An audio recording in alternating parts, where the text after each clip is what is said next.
Welcome, friends of the Greasy Shop Rag. Today we're going to take a look at a Husqvarna 334T top-handled chainsaw.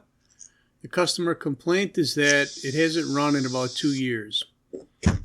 So we'll go through all the normal diagnostics here. First thing we want to do is take a look in the cylinder and make sure there's no scoring.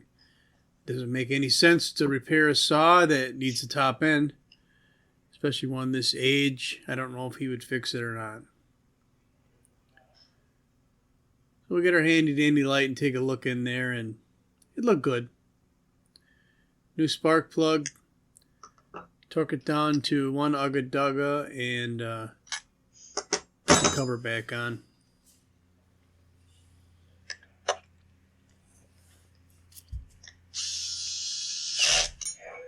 So we're going to pull the cutting equipment off of here. That's just kind of going to get in our way. We'll have to get that chain sharpened up later anyway. Clutch looks good. The springs are intact. Just wipe some of that grease off of there and take a look at the serial number tag in case I need to order any parts for this thing. So one of the first things I always do besides look at a cylinder is look in the gas tank. And in this case, the filter's a little dirty. We're going to replace that. We're going to pressure test the line. The line feels nice and flexible, and it's holding pressure. So that's good. We're just going to trim the end of it before we put our new filter on there, just so it has a nice firm grip and stays on there. Our cap keeper was laying in the tank, so we'll get that snapped back on and put back together. We're going to take a look inside the oil tank, make sure it's not full of sawdust and debris, and that looked good as well. So it's lightly dirty, but not too bad. Now we're going to take the shot.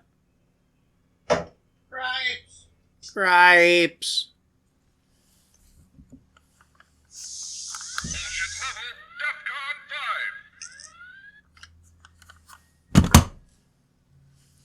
I should have sawed that coming. Okay, where are we at? Air filter, nylon mesh screen. You see me blowing it out with compressed air, and a lot of people won't do that. I don't mind doing it, but after the fact, I always inspect it with a light and make sure that there's no holes or tears or anything like that in there. So we have a air filter holder that's also holding the carburetor down, so that's got to come off of there. 2 screws, no big deal. Our choke linkage is just snapped in place, so we're going to pop that out of the linkage.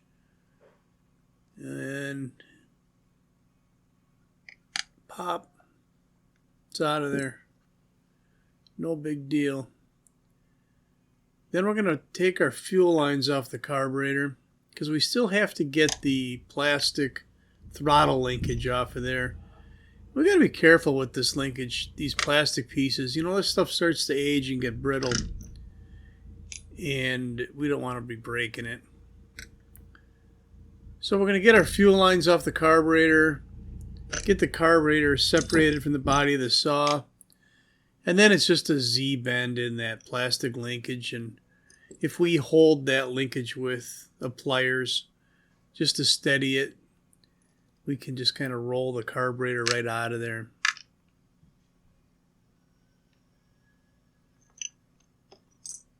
And there it is. Harvested.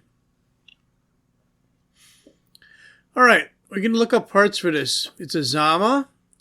And then if you look in this recess here, it says C1Q. And then on the other side, there's going to be some numbers laser etched or painted. It says EL33, I believe. So it's a Zama C1Q EL33. We use that information to look up our carb kit number. Take a look inside the carb and see what it looks like. The pump diaphragm actually, I mean, it doesn't look that bad. It's just kind of old and stretched out. Not really dried out. It maybe would work. Probably not like new though. Our metering diaphragm, kind of the same thing. A little bit stretched out. It's well worn.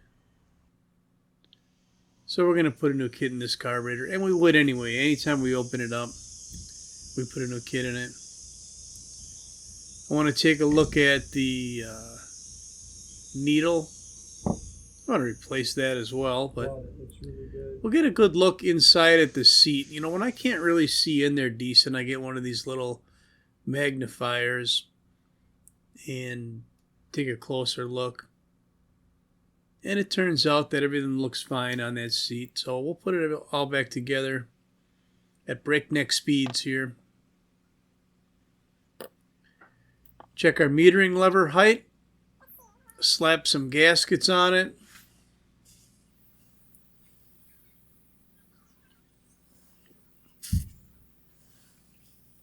I've had these kits, the right number kit, but sometimes the wrong gaskets in them. So as I go along, sometimes I'll double check the ones that I'm putting in against the ones I just took out.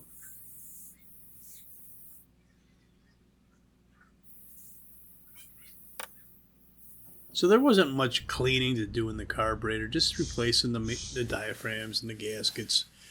So there's an impulse fitting on the carburetor. It's got to line up with the hole in the intake boot. We got our throttle linkage connected in the Z-bend of the Z-bend of the linkage connected to the carburetor. Then our choke linkage. Boy, oh boy, did I stumble through that, huh? Come on now, that ain't even bullshit. That's horse shit. I'm not editing it out though. Our choke linkage snaps back into place. Then our carb gets bolted back down.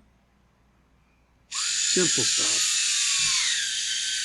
You know, on this solder saw with this plastic linkage, you just got to be a little bit careful not to break anything. And we'll torque this down by hand so we don't strip any screws.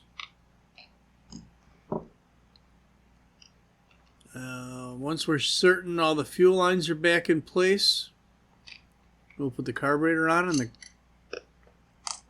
the air filter. We'll put the air filter back on and the air filter cover. Gonna put some go-go juice in it, and we'll check the we're putting the good stuff in. We'll check the bar and chain oil as well. You know, so that's really all I got for you on the Husqvarna 334T top handle chainsaw tune-up. Thanks for watching. Later.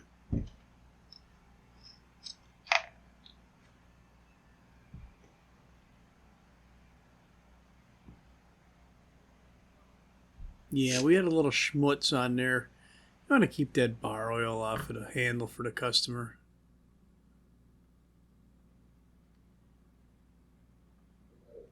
We'll put it on our pants.